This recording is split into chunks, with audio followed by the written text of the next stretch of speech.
What up, though? This is your boy Beezy430, back again with my part 2 of my 20 essential instrumental albums that you guys should have. Like I said, I know it's gonna be some albums on there I'm gonna forget. It's gonna be some artists y'all gonna be like, oh, y'all forgot this person, or y'all forgot that person. You know what? So be it. This is my 20 essential albums that I believe or I think that you guys should own or have in your collection. So, you know, bear with me. I'm trying to get everybody in there. But let's kick off this part 2. You know what I'm saying? That's why y'all came to this video, just to find out what other albums I'm gonna name. Duh. All right. So producer from in the Canada actually, Eloquent, Believin'.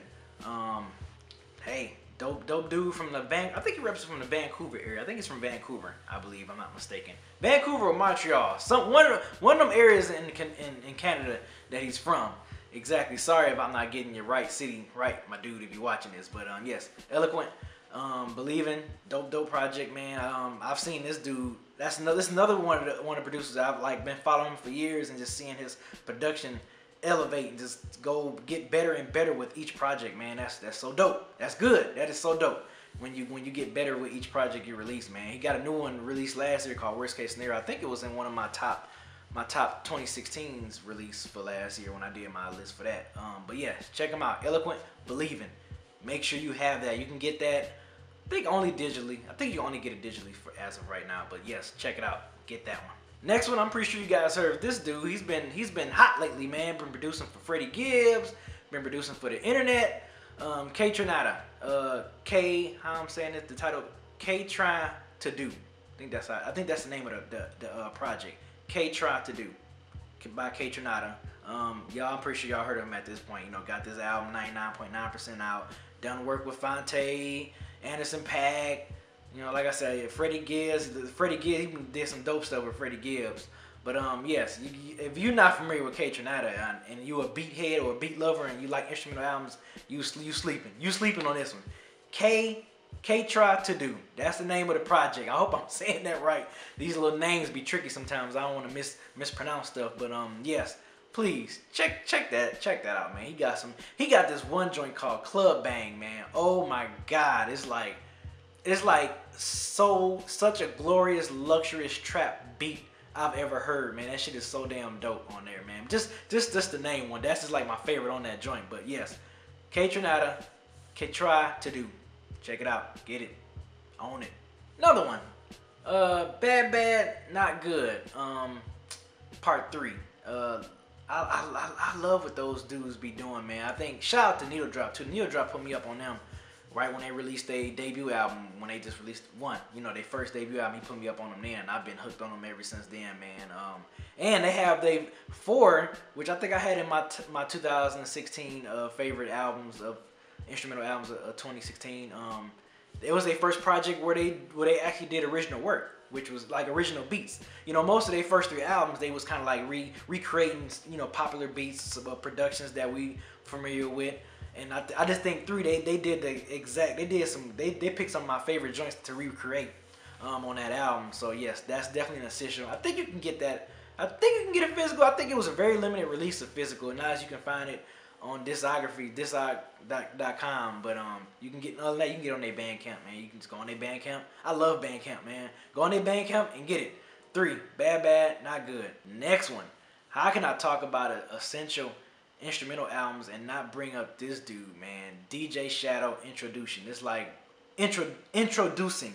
That's like one of like the damn godfathers of instrumental albums, man. Like he was like almost, it's kind of like he was the first like producer to like really release instrumental albums. This was during a time when instrumental albums was like barely even known. You know, this was in 96, 97 when he released this. You know what I'm saying? Back then, people weren't really like checking for producers to make an instrumental album. Maybe at the time, if Dre or if DJ Premier would have did it, it would have been like kind of big because they at that time they were still huge producers. So, but for someone like DJ Shadow to come out, and release an instrumental album, man, with just simple MPC 2000 setup, and I didn't think it was like really superly mixed and mastered like to the T. I mean, it still sounded good to me. I still loved it. But yeah, when you talk about instrumental albums, that's essential that you have to own, you definitely have to get DJ Shadow introduce you. Like, you got to get that. You have to have that. That's available on vinyl. It's available on digital if you want to stream it, whatever. Check that out. You have to have that in your collection if you love instrumental albums. Next one, producer from Stone's Throw, Mind Design, Yon Zen. Definitely another dope instrumental album, man, that you guys have to check out if you haven't checked it out yet, man. I think it came out like 2010 or something. Man, I can't believe I'm off of my years. Usually I'm on the money when it comes to like what year stuff came out, but you know, I'm just like drawing a blank for some reason. But yes, Mind Design from Stone's Throw, Yon Zen. Please get that album if you have not. You can get that physically from the Stone's Throw website. You can get it digitally if you want to, or you can just stream it if you prefer streaming service or whatever that you use. But yes, I advise you get it. Own this. Please own this album if you haven't yet, man, for all my B-heads and instrumental lovers out there, man. So, Mind Design, Yon Zen. Check it out.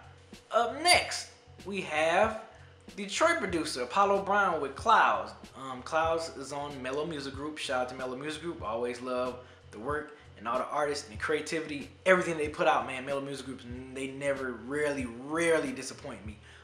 They always putting out good quality work, man. And Apollo Brown, I think this was his debut instrumental album. Because I know he made Reset. No, and he had another one. I forgot what it was called. Skill Trade. I think that was like his first big release. But then he had Clouds. This was after he did Daily Bread, The Left, Gas Mask, and then he dropped Clouds. So it was just like, man, hearing that, that's when he had them drums banging on ignorant levels and bass lines was freaking crazy, man. But yeah, definitely check out Clouds. If you love the trophies and dice game and Daily Bread type of production, Clouds is definitely the album for you. Because, you know, Apollo Brown kind of toned down his drums a lot in some of his recent production. Like, even if you listen to his 38 instrumental album, that was very scaled back as far as, like, you know, we so used to hearing the hard-hitting drums, you know, the type of production style. I think the last, like, really hard-hitting production style we heard from Apollo Brown was the Raz Kass joint, the Blasphemous joint. But yeah, he's kind of toned it down a little bit, and he explained it why. You know, he said why. You know, he's married now. He's living differently now. So, you know, back then, that's when he had them bad boy drums knocking everything. But yes, Clouds by Apollo Brown of Mellow Music Group. You can get that one physical, digital, all that stuff. So you can definitely cop that CD, vinyl, and MP3 or Wave or whatever you prefer. So check it out. Make sure y'all go grab that. And then next we have Flying Lotus, Los Angeles. Flying Lotus, man, he's definitely ranking up as one of my favorite producers, man. Yeah, Los Angeles, that was my introduction to Flying Lotus. Someone put me up on him, cause he's from LA too. Someone had put me up on him and told me to check him out, and I checked him out, and I've been hooked on that dude since Los Angeles, dude. And that dude has been putting out some crazy instrumental albums, man, since then. Crazy instrumental albums. So yes, if you haven't, you can get this one physically and digitally as well, and streaming. Flying Lotus, Los Angeles, please check that out, man. The dude, drum game, sampling game, everything is crazy, man. He be on some other shit all the time. I'd be like, damn it, Flying Lotus. But yes, you have to own this if you haven't, man. Flying Lotus, Los Angeles, please grab that. It's an essential instrumental album that you have to have. And there it is, my part 2 of my essential instrumental albums you must own. It's your boy Beezy430. Thank you guys for checking me out. Hit me up in the comment section. Let me know what y'all think. See y'all next time. Peace.